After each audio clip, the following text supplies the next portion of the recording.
part 2 of chapter 1 video for managerial accounting. So in the first video, I talked about classifying manufacturing costs versus non-manufacturing costs, different ways of classifying costs. We also talked about cost reporting. We subdivided manufacturing costs into the direct materials, direct labor, and factory overhead. And we also talked about prime versus conversion costs. Now, we're going to talk about costs on the balance sheet and income statements. We have not looked at the financial statements, which you should remember from financial accounting course. And guys, then I'll talk about this flow of manufacturing costs. It has to be conceptualized in your brain. It's not that difficult, but I will be using T accounts to show you the flow. So we need to recall normal balances for different accounts. And really, the core of this chapter is to prepare, besides being able to classify costs, is to prepare this new report. This is really the only new report for chapter 1. It's an internal report. It's called Schedule, the Schedule of Cost of Goods Manufactured. And then we will see how it flows into financial statements. You will have to prepare financial statements, including only 2 of them, the income statement and the balance sheet for a manufacturer. They're a little different from financial statements from financial accounting, but not that much. The chapter ends with different trends in managerial accounting, and I will just very briefly list them. You can read about them on your own. Okay, so let's go to where we stopped with video 1. Here you go. Explain how balance sheet for manufacturing and merchandising companies are different. Balance sheet, the one you know from financial, was merchandising companies, was for merchandisers. We will look at the manufacturing company's balance sheet right now. So merchandisers, such as a retail store, bought, we assumed it, they bought finished goods. They did not produce anything. They bought inventory. They sold that inventory, so they had one inventory account, and we call it merchandise inventory. What kind of account is it? Correct, it's a current asset. Where does it go? It goes to the balance sheet. So merchandise inventory has a normal debit balance, meaning plus minus. For manufacturers, it's different that instead of one inventory account, we will have 3 inventory accounts. They're all current assets. They are all going on the balance sheet. They all are plus minus. So these are the 3 inventory accounts. The first one we will call raw materials inventory. The second is WIP, or work in process inventory. And the last one is FG, or finished goods inventory. These are 3 separate current assets, 3 separate inventory accounts. Guys, the first 2, think about the first 2. These are not ready to be sold. They're not available for sale. So they completely stay on the balance sheet, because at the end of every period, I'm not going to use up all raw materials. So whatever raw materials are left, they sit on the balance sheet as a raw materials inventory account. My unfinished cars, or any shoes, or any other products, cookies, are called work in process inventory. We took raw materials, we started using direct labor, we started incurring overhead, but they're not done. So they stay on the balance sheet. These are not ready to be sold. So raw materials include direct and indirect materials. These are materials that are still waiting to be processed. We have not started using them. As I said, WIP inventory are partially completed products. Like I said, we already added some labor and overhead to them, but they're not done.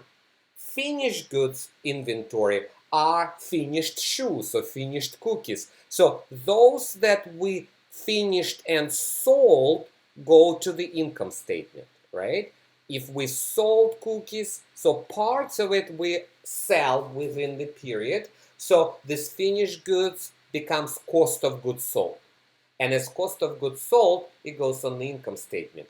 But we are not going to sell all of the cookies available or all of the cars we have finished. So those that we did not sell, they stay on the balance sheet as what? as the current asset called finished goods inventory. I hope it makes sense. So those are the three accounts. So again, it's just right here. Again, there might be some additional accounts, but this is how we studied with your accounting. In financial accounting, we first did service business, which did not have any inventory. This is a service business.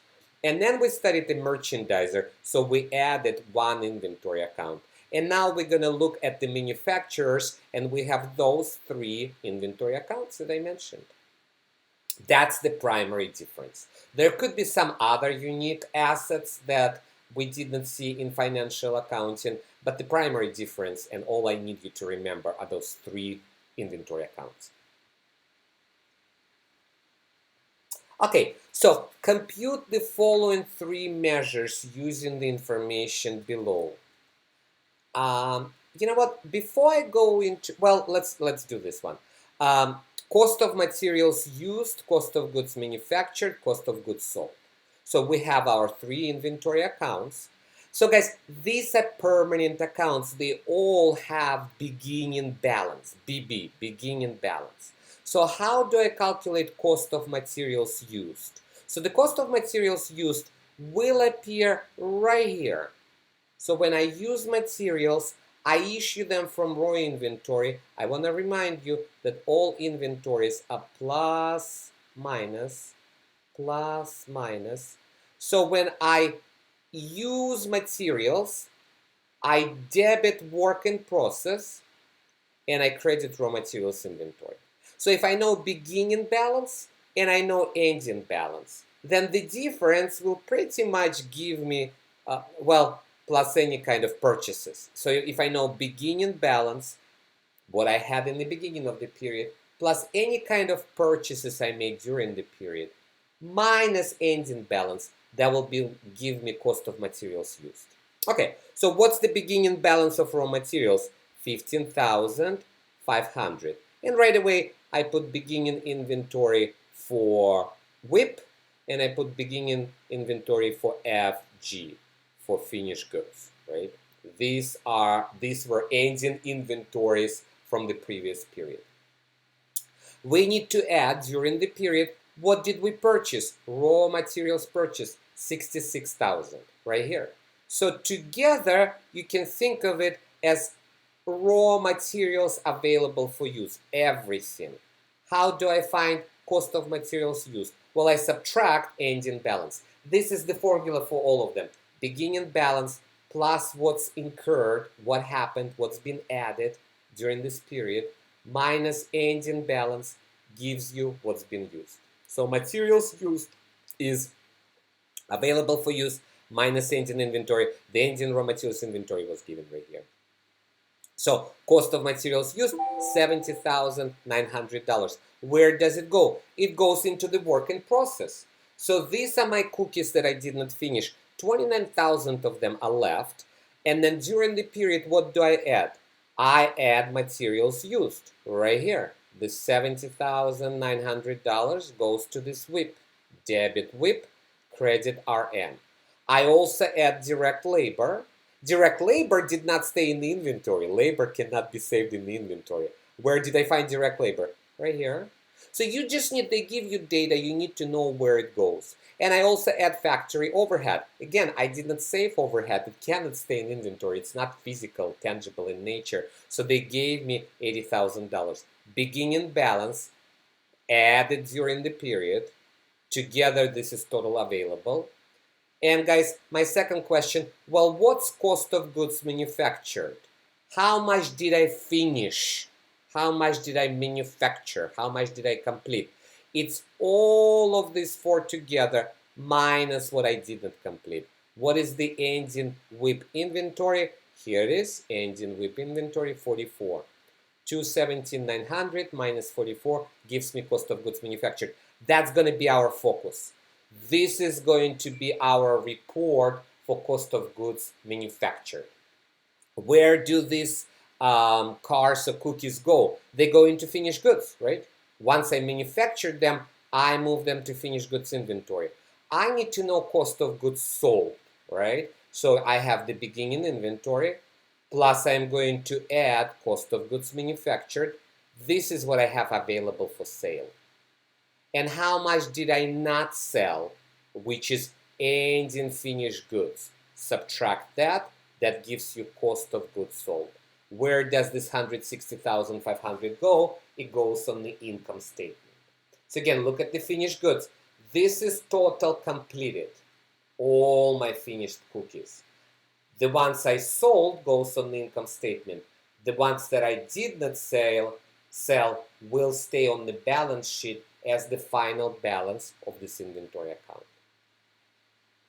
Okay, let me show you this flow and we will come back to the second part. So I prepared this excellent summary. So for a merchandiser, we had one account, we had beginning balance plus purchases gave me total merchandise available for sale. Part of that we sell, whatever we sell goes as COGS, cost of goods sold, on the income statement. That's a temporary account. That goes away from the balance sheet. What I keep, ending balance, stays on the balance sheet. And this ending balance becomes beginning balance plus added purchases minus cost of goods sold, so on and so far. We covered that in financial accounting.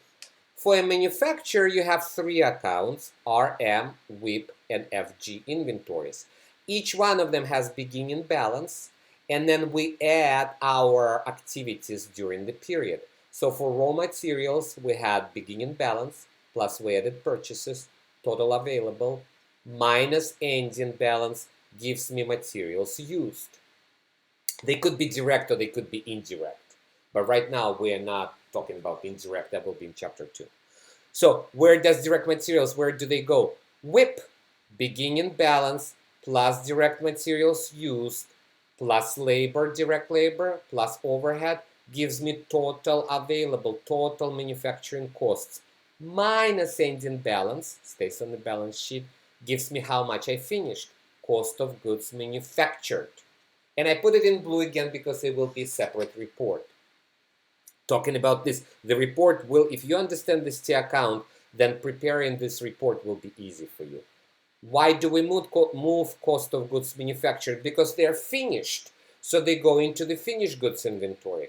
Beginning balance plus what we produced, manufactured this period, gives me total, I mean, you can call it GAS, which stands for goods available for sale. All of the cookies I made, I have finished. Part of them are sold, goes on the income statement. Part of them are not sold, goes on the balance sheet. So these are three ending balances that will be listed for our three inventory accounts on the balance sheet. This is a great summary. Please make sure you understand the flow. We will be using it as a foundation, not just in this chapter, but also in chapters 2, 3, and 4. So let me go back to our slides.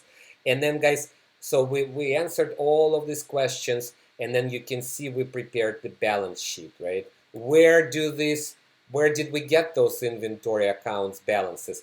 From the end. Ending balances are listed on the balance sheet. And the only amount from all of these transactions that makes it to the income statement is this COGS, cost of goods sold. Here it is. And I want to remind you, we have sales, we subtract COGS, it gives us gross profit, then we subtract operating expenses, which are period expenses, period, from the headquarters, and it gives us net income.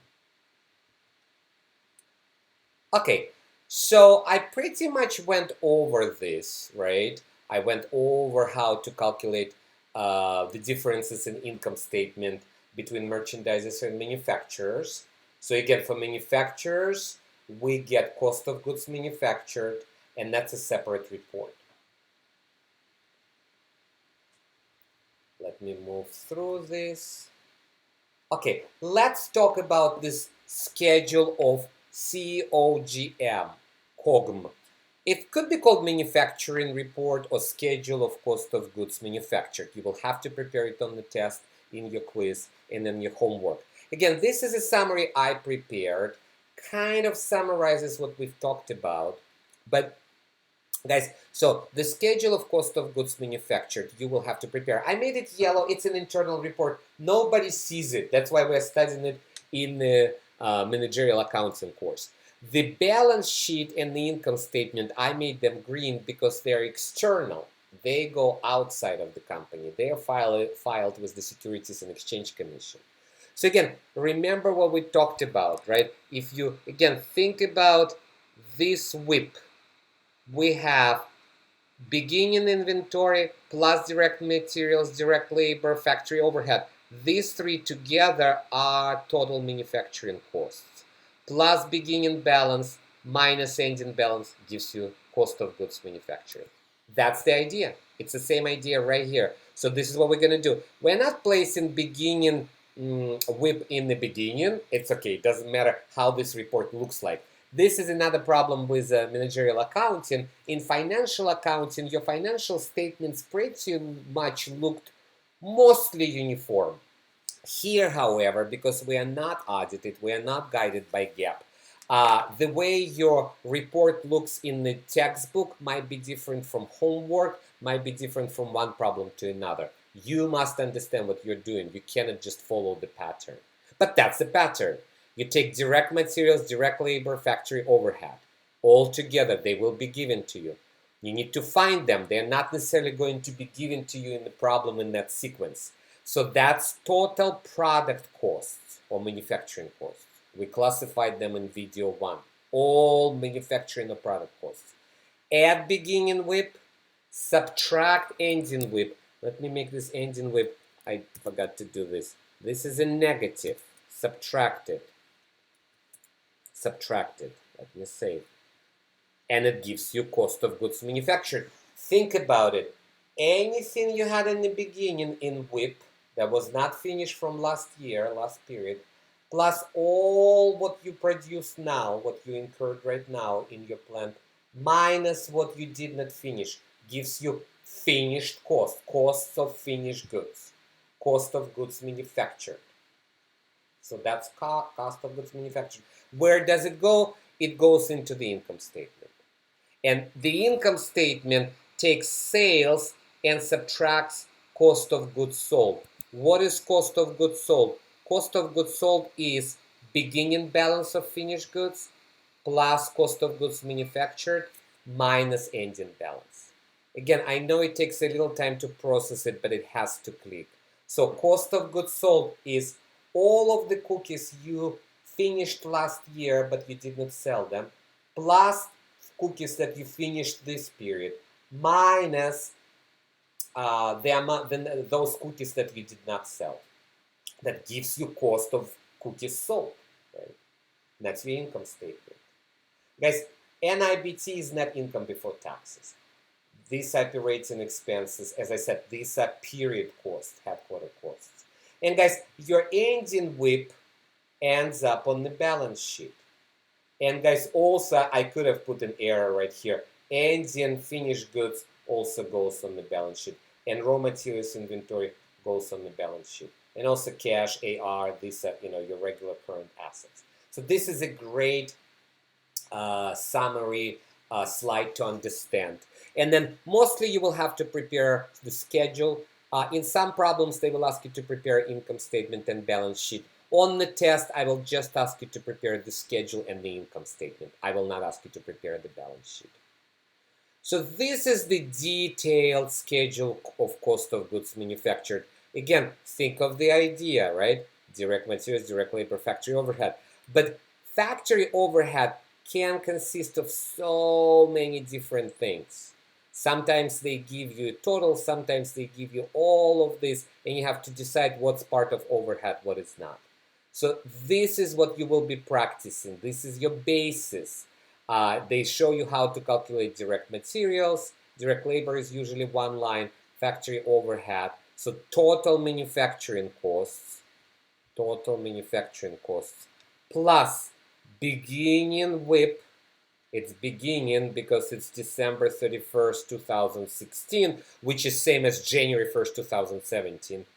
That's total cost of WIP, total available, total cost of WIP, these two, minus ending WIP, gives you cost of goods manufactured.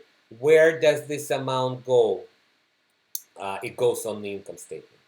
So cost of goods manufactured is the only amount that flows to the income statement. So I'm not going over if you're specific problems. If you are in my class, we will be doing it during our Zoom meetings. If you're studying on your own, go do your homework. Make sure you understand this report. Again, this report might look a little different from one problem to another, from one textbook to another. But if you understand the concept, it will be easy for you to prepare it in any format. The chapter ends with trends, current trends in managerial accounting, and this is some of the trends defined. And they include customer orientation. This is my invention, not my invention, but the way I think about it. If you think about a traditional company, top management is on the top of the organization, and frontline employees are on the bottom. And who deals with customers? Frontline employees. If I'm your professor, I'm the one that deals with students, not the president of the college. So if you think about this traditional company structure, customers look unimportant. They look on the bottom. So some businesses invert this pyramid. I think it started with Nordstrom. They say, let's invert it. Let's flip it over. Let's put customers at the top because we have customer orientation, which makes frontline employees empowered to make decisions, and top management is on the bottom.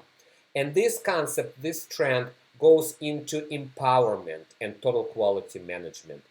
Employee empowerment, meaning employees should be able to satisfy customers within certain dollar amount, right? They should not run to their supervisors to get a permission to resolve any customer conflicts. They should be empowered to make their own decisions. And that's an example of such companies as Southwest Airlines or Ritz-Carlton Hotel. Frontline employees have up to, like $2,000 or $3,000 to resolve any problems directly with customers without the need to call supervisor. So this is TQM, comes from really successes in Japan, total quality management. And another trend is just-in-time manufacturing, where you can see inventories tie up the money. Inventories sit on our balance sheet. So companies implement technology to really deliver merchandise only when it's already ordered. Just-in-time manufacturing. And the value chain. We will talk about this more in activity-based costing. We need to know what kind of activities raw materials go through. So to make cookies, we buy oil, we buy flour, we buy sugar, we buy eggs, and then we do baking, and then we do sales, and probably packaging here, service. So the activities that add value to the product, and we can either outsource some of the activities, or we can make them more efficient, because each activity adds the cost and it increases the price. And then lean model practices impact on managerial accounting. And of course, corporate social responsibility. These are the key terms we studied in chapter 1. Thank you for